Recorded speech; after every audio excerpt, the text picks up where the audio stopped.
Have you ever walked away from a conversation with the sense that you were dirtied by something that didn't belong to you? As if someone had handed you a cracked mirror, insisting you look, only for you to see not your own face, but the fracture of theirs. This is the strange burden of taking things personally. You begin carrying a wound that was never yours in the first place. When criticism cuts, when a look feels like rejection, when silence feels like abandonment, there is a part of you that believes the story must be about you. Yet so often what appears as an attack is simply someone else's shadow reaching for a stage. The mirror they hold is already stained, but you stand there wiping your own skin as if the mark belongs to you. Let's name the paradox clearly. What feels like an insult to your identity often originates from another person's unresolved history. Projection, trauma bonds, and the compulsive need to control are all ways fear disguises itself as power. And when these forces meet your nervous system, they do not politely knock. They hijack. They bend your purpose toward compulsive reactivity. The emotional stakes here are not small. Many men know the taste of humiliation, the red heat of frozen rage that cannot move, the exhausted pattern of appeasing others until you collapse inside. The very traits that once helped you survive, keeping the peace, performing strength, swallowing your own needs, can become the same traps that hold you captive. Imagine it through a symbol. A house guest wanders through your living room. Without asking, he begins ripping pictures from the walls, searching for some piece of himself in the fragments. You are left cleaning the broken frames, patching the plaster, wondering why you feel so drained. This is what it means to absorb another's shadow as your own. You do the repair work for wounds that were never yours to mend. That is why we need a method that is neither abstract nor vague. Not just be calm or don't take it personally. Those phrases ring hollow when your chest is burning. Instead, we will move with 3 deliberate steps. First, observe the trigger as it strikes your body and brain. Second, reattribute its origin. Was it born from you, from them, or from the history between you? Third, recalibrate your behavior with a short, repeatable protocol, each step bound to time, so that you can practice, measure, and refine. This is the path we'll walk together, not to escape the blows of life, but to meet them differently, not to silence emotion, but to harness it with clarity, and perhaps to finally understand that the mirror someone forces into your hands does not have to define your reflection. So let's step into the first doorway, when criticism feels like a sword, and why the wound it cuts may not belong to you at all. Criticism has a way of piercing deeper than the words themselves. A sentence, sometimes no more than a few syllables, can feel like a blade to the chest. It is not only the surface, meaning that stings, it is the echo it awakens inside. You may notice that the voice you hear in moments of criticism is not always the voice of the person in front of you. Sometimes it is older, sharper, wearing the tone of a parent, a teacher, or a figure who once held power over your sense of worth. This is where projection enters. In Jung's language, projection means disowning a part of the psyche, often shame or inadequacy, and casting it onto another. What someone accuses you of may in fact be the very flaw they fear in themselves. The critic in front of you is often the same critic within you, externalized. This is why it feels so personal. Their words attached to the wound you already carry. Here we can see the archetype of the wounded king. He longs for recognition, for legitimacy. When he does not receive it, he reacts as though his throne has been overturned. Many men live this archetype without naming it, working tirelessly for approval, guarding against humiliation, fearing the day the mask of strength slips and exposes the child beneath. In such moments, criticism does not register as a comment on behavior. It feels like exile from one's own kingdom. Neuroscience gives us another angle. Early attachment wounds prime the brain to treat even neutral feedback as a threat. Regions tied to social pain, such as the anterior cingulate cortex, activate in ways that mirror physical pain. What this means is that your nervous system may be reading disapproval as danger, not because you are broken, but because your history trained your body to expect rejection where safety should have been. Here lies the paradox.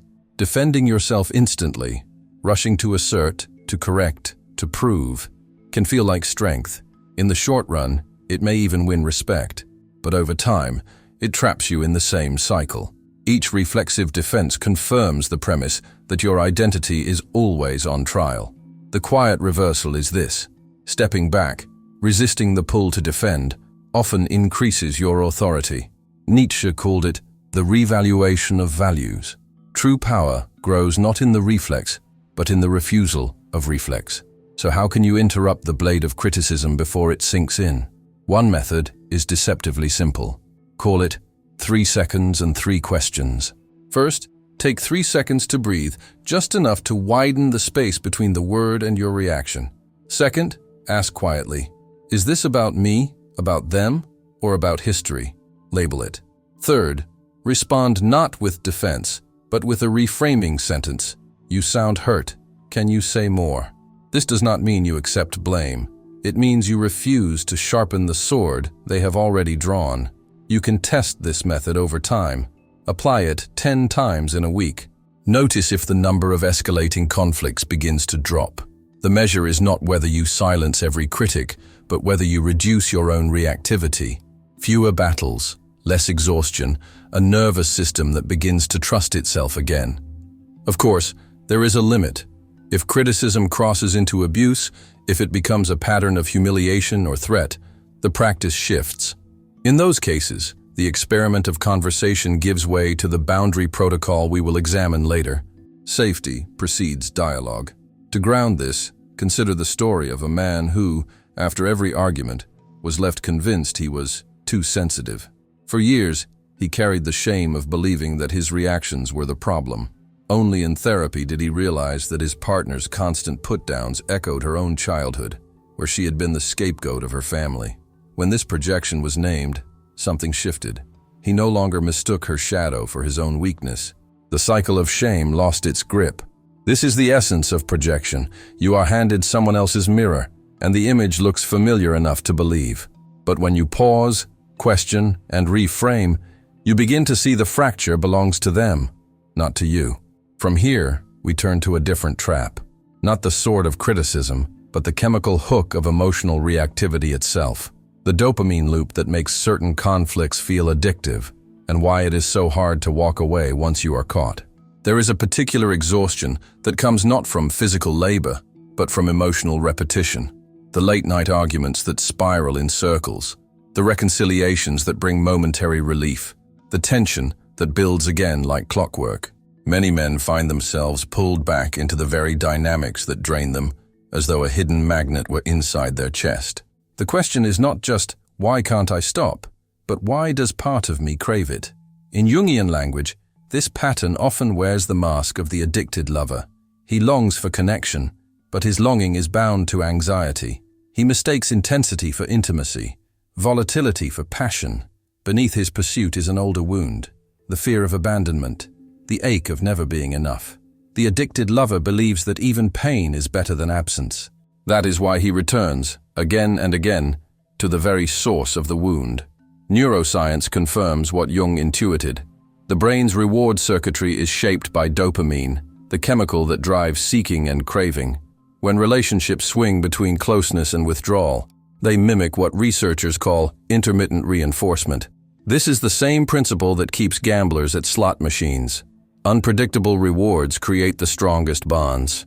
The push-pull of affection and rejection can wire itself into your nervous system like a drug.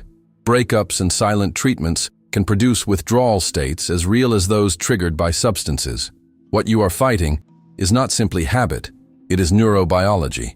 Here lies the counterintuitive truth. The instinct is to seek comfort from the same place that destabilized you, to reconcile quickly, to prove connection is not lost. Yet this very act strengthens the hook. Each return reaffirms the cycle. The path out is not in more closeness, but in carefully measured distance. Not coldness, but strategic abstinence. Enough space for the nervous system to rewire its associations of reward. This is not punishment of self or other. It is recalibration. So how can the loop be interrupted? One way is to use time-bound steps that engage both body and mind. Call it the anti-loop routine. Step A is interrupt within the first 10 minutes. A sensory reset. Splash cold water on your face for 2 minutes, or practice 1 full minute of deep diaphragmatic breathing. The body signals to the brain that the emergency is not absolute. Step B is attribute within the first hour. Write a single paragraph naming the urge. This desire is to avoid loneliness, or this craving is to feel validated. Then trace its origin. It comes from the way I learned to chase approval as a child. Naming interrupts the trance.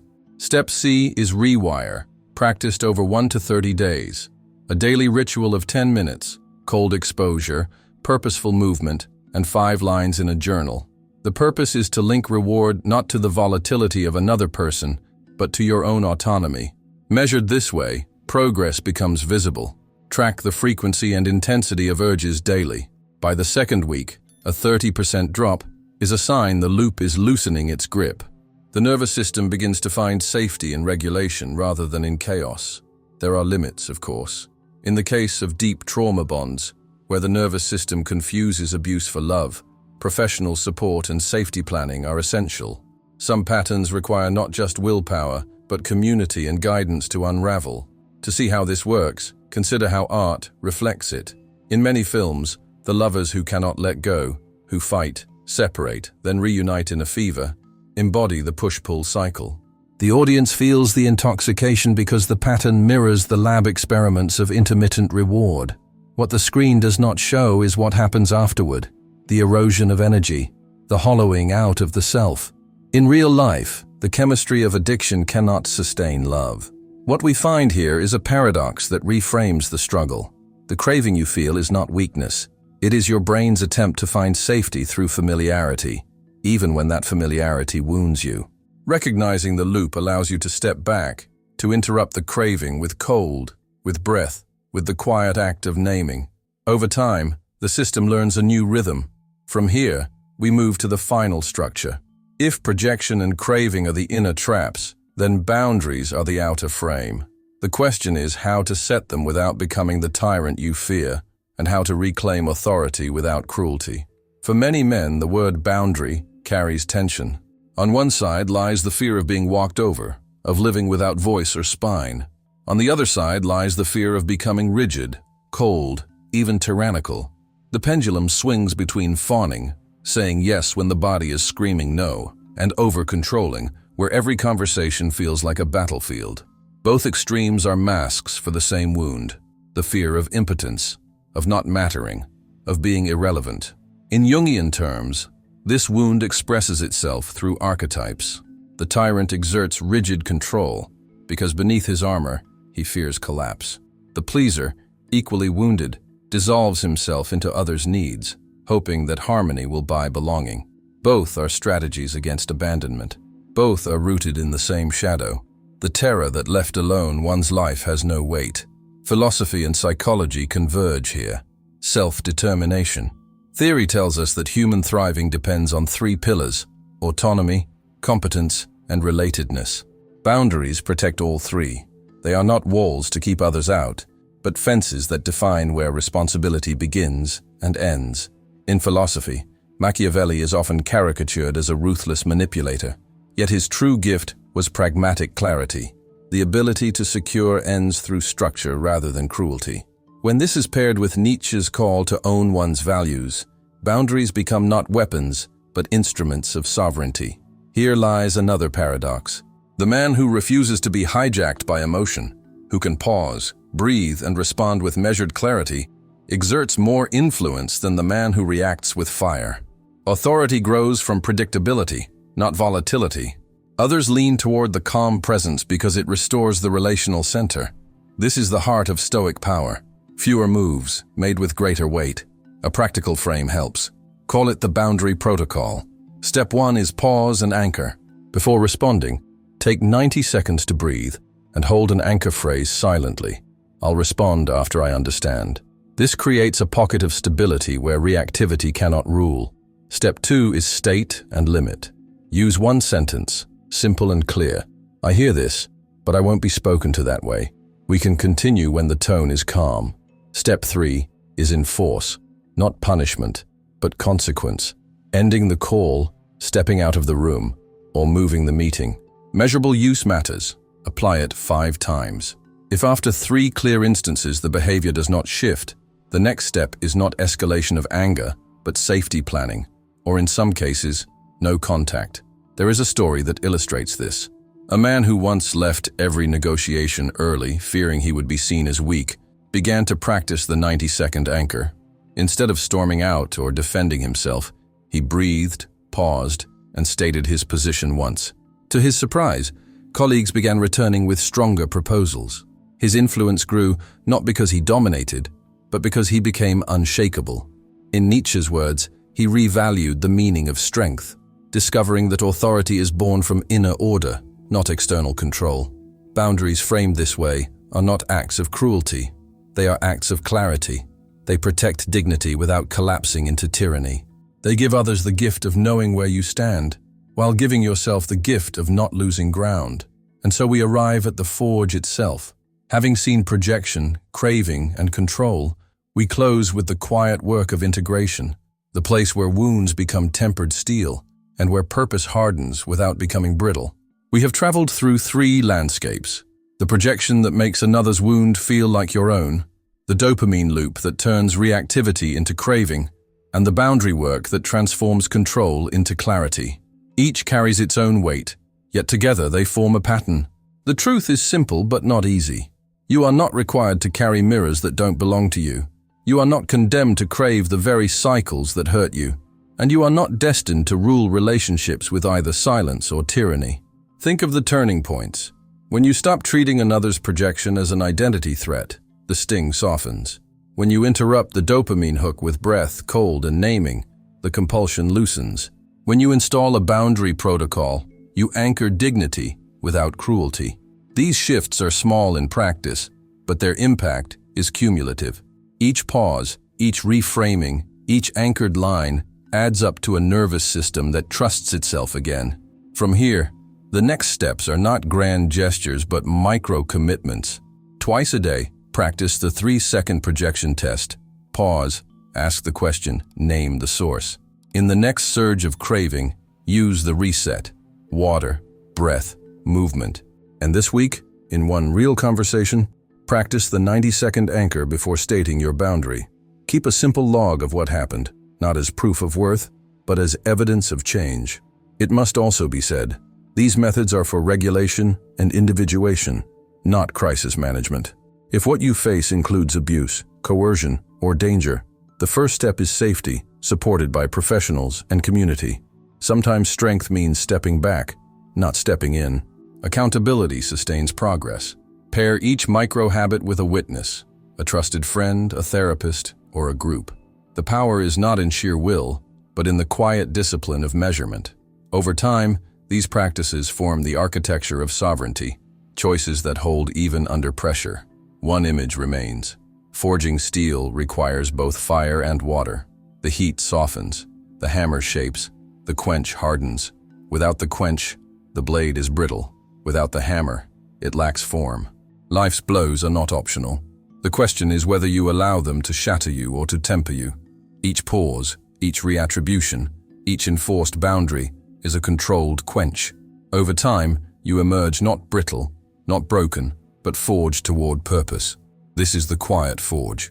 And perhaps the next time a mirror is pressed into your hands, you will remember, the crack is not yours to fix, the reflection is not yours to defend, and the steel you carry is already strong enough.